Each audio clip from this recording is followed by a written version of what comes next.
Ele é considerado um dos sujeitos mais inovadores do Brasil. Matemático aplicado pelo IME, é PhD e pós-doutor. Especializado em hardware e robótica, é um dos fundadores do Garoa Hackerspace, o primeiro hackerspace do Brasil. É também sócio do grupo WeMind de tecnologia e um dos criadores do primeiro blockchain feito do zero no Brasil. Conosco, doutor Eduardo Oda. Doutor Oda, obrigado por estar conosco, seja bem-vindo. É um prazer enorme estar aqui com você nesse lugar maravilhoso aí para bater um papo. Bonito mesmo, né? Muito gostoso. Então, há muita gente dizendo que existe uma revolução digital em acontecimento. Você acredita que os idosos fazem parte delas ou, na verdade, eles são excluídos da mesma? Eu acho que tem uma dificuldade para os idosos se inserirem nessa revolução, mas claramente eles foram a base para a gente construir esse mundo que a gente vive hoje. Em que sentido? Eles que moldaram o nosso conhecimento, né, educaram a gente e ajudaram a construir as tecnologias que hoje suportam essas coisas que a gente vê hoje, que elas não surgiram do nada, elas surgiram de bases que foram construídas pelos nossos avós, nossos pais, nossos bisavós. Perfeito. Qual é a importância dessas iniciativas que a gente viu no começo do programa para a inclusão efetiva desses idosos? Olha, além de dar o espaço que eles merecem, né, nesse contexto, eu acho que a gente podia... É fácil de você olhar lá quando a pessoa começa a envelhecer, que tem três facetas ali, né? A faceta mais ligada ao físico, à força, à disposição, né? As famosas dores no joelho. Tem uma faceta ligada realmente à velocidade, a facilidade de aprender coisas novas, a vontade de aprender coisas novas, né? A velocidade ali do raciocínio e tal. Essas coisas elas começam a ficar ali um pouquinho comprometidas, né, com a idade. E essas são questões de caráter biológico, a gente pode assim desacelerá-las um pouco, mas você não vai lutar contra isso indefinidamente. Agora tem um outro ponto que muitas vezes a gente acaba deixando de lado, que é o envelhecimento emocional, né? E esse envelhecimento ele vem muitas vezes agravado pelas outras coisas. Então, atividades que você estava acostumado a fazer, a sua participação em outros grupos, em atividades com a própria família, um passeio no parque, coisas assim, elas acabam ficando mais difíceis, né? Depois de quando o seu corpo já não está mais lá no seu auge físico, né? E assim, eu acho que a tecnologia ela pode ser muito boa para evitar, né, ou para desacelerar o envelhecimento emocional, na medida em que ele traz o idoso para um ambiente em que as pessoas estão mais ligadas por interesses e menos por faixa etária, classe social e outras questões como essa. Então, tem uma relevância muito forte para mitigar, né, esse envelhecimento emocional. Fantástico isso que você disse. Eu acho que é uma faceta pouco discutida, né? Isso é uma grande verdade. Na maior parte desses grupos de discussão e outras formas de participação online, a faixa etária ela entra, mas acho que de maneira muito mais indireta do que nas outras instâncias em que a vida prática se consuma. Então, acho que faz muito sentido. Mas aí surge uma dúvida para mim bem prática.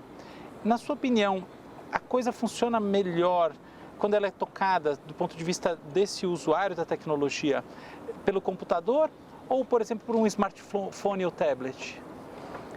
Olha, são ferramentas complementares, né? E elas têm assim, as suas facilidades e as suas... Do ponto de vista do idoso, assim, qual que é melhor? Olha, eu diria o seguinte, é melhor alguma coisa que você vai lá e toca com o dedo.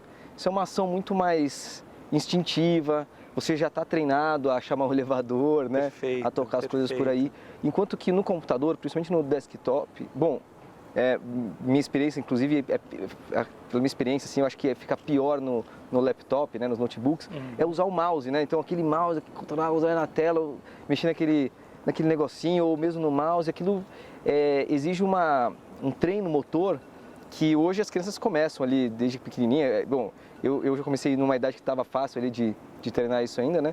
Mas quanto mais, assim, para o idoso, acho que essa coisa do uso do mouse é complicada. E o celular ou mesmo o tablet é um negócio mais instintivo, muito mais fácil, né?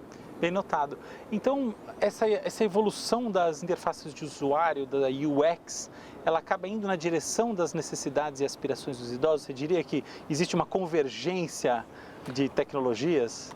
Eu acho que, por um lado, sim, existe uma possibilidade, né, de atender, trazer uma experiência, né, boa para o idoso com as novas tecnologias. Por outro, infelizmente, nem sempre eles são considerados na hora de desenvolver um novo aplicativo, um novo sistema.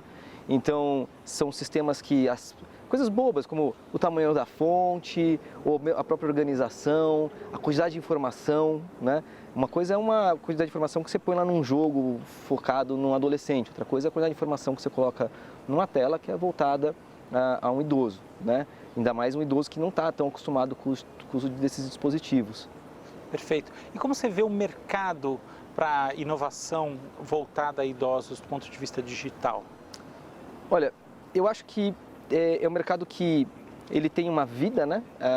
As gerações que vão chegando, elas vão estar cada vez mais aptas a usar essas tecnologias, mas a gente tem agora essa transição, que por um lado você pode olhar e parecer uma coisa, então é um investimento que seria temporário, mas se a gente pensar ali na expectativa de vida hoje, né, de uma pessoa de 60 anos, né, é viver pelo menos mais uns 23 anos ali, né? A expectativa de vida hoje é viver mais 23 anos, ou seja, você poderia investir num público que tem ali, ele pode ser seu potencial cliente por mais uns 23 anos, ou seja, acho que faz sentido sim um investimento focado nesse público. E do ponto de vista educacional, você é favorável a escolas e, enfim, outras iniciativas gratuitas para a formação digital de idosos, ou você acha que tem pouco efeito, dadas as características intrínsecas ou eventualmente o próprio interesse, sobretudo para idosos mais velhos? Como você vê isso? Eu acho maravilhosas essas iniciativas, como a gente viu ali. Eu também. Assim, acho super bacana. E eu acho que elas vêm preencher, né, um espaço que, né, os mais jovens deixam, né? Que é o da paciência, né? É o espaço da gente de ter a paciência de ensinar e transmitir esse conhecimento. E muitas vezes muitas vezes a tecnologia ela vem junto com algum mistério, né? Uma insegurança, parece que você vai quebrar aquilo, é uma grande mágica, isso você não pode lá. Então, eu acho que essas iniciativas são boas para ajudar a vencer essas barreiras, para introduzir. Mas, por outro lado, eu acho que tem que chegar até ali, né? Ela tem que dar autonomia para o idoso passar a fazer um uso e explorar mais outras tecnologias, né? Então, você vai lá, aprende o básico e depois tem que dar uma autonomia para explorar, porque o espectro, né, de opções é muito amplo. Você acha que os idosos têm muito mais chance de caírem em golpes digitais, sobretudo os novos golpes digitais, ou já está bem disseminada a prática de desconfiar daquela promessa de 8 milhões de dólares e coisas do gênero? Do príncipe de algum lugar, né? Isso, essa mesmo. Não, eu acho que eles precisam, a gente precisa sim orientar eles, né, mas isso eu acho que para todo mundo, né? Então quem trabalha com segurança vai repetir o mantra de que a vulnerabilidade está no usuário, está na educação do usuário. Né? Então não adianta você fazer um sistema super seguro se se o usuário coloca uma senha ruim. Aí vão criando outros métodos, exige uma senha super difícil, depois você esquece, aí você anota a senha no papel e é outra vulnerabilidade e tal. Então, acho que no geral, os usuários de tecnologia eles precisam ser treinados, educados, né? E isso, em particular, os idosos também é verdade, até porque como eles estão chegando agora, golpes que, né, tipo esses golpes que a gente já viu, né, os jovens já viram, já aprenderam que eles ainda não tomaram contato, então eles podem sim ser vítimas de golpes velhos, no fundo. Perfeito. Você acha que essa deveria ser uma pauta assim, primária nos cursos de educação digital de idosos? Ou você acha que existe uma dificuldade muito grande ainda de lidar com os aspectos mais básicos da tecnologia, de modo que essa pauta deva entrar na fila um pouco mais atrás? Eu acho que ela deve entrar mais atrás. Tá. Eu acho que a gente deve dar uma orientação que tire o idoso do risco. Por exemplo, não vai transferir dinheiro, não vai passar sua senha, coisas básicas.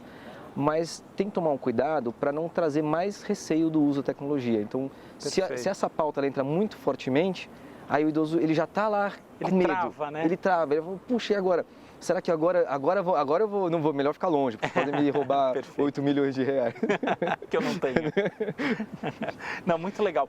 Do ponto de vista econômico, você acha que os idosos ainda têm dificuldade de acessar a tecnologia do ponto de vista de aquisição de equipamentos, manutenção de um provedor de internet e por aí vai? Ou você acha que isso já entrou no rol das prioridades básicas e de alguma maneira já houve uma queda de preço suficiente para os serviços e para os gadgets a ponto de isso ser verdadeiramente universal? Como você entende esse aspecto?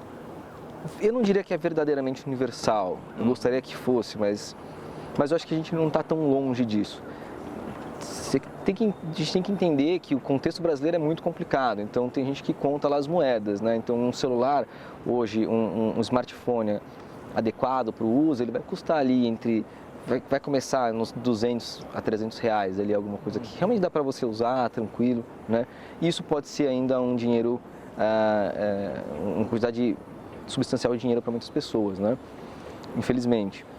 E por outro lado, como o consumo desses aparelhos, né, já é longo, já faz anos que a gente está consumindo esses aparelhos e renovando, e os jovens têm essa ansiedade por trocar de equipamentos, né? Então, acho que vai ficando cada vez mais fácil, pelo menos um aparelho de segunda mão ali chegar quase universalmente para qualquer um, né? Legal. É isso aí. Muito legal. Muito obrigado aí pela sua participação. Foi um prazer, sacadas fantásticas. E é isso aí. E a você que nos acompanhou até aqui, nosso muito obrigado também. Até semana que vem, em que mais pessoas que estão causando em São Paulo estarão conosco. Até lá!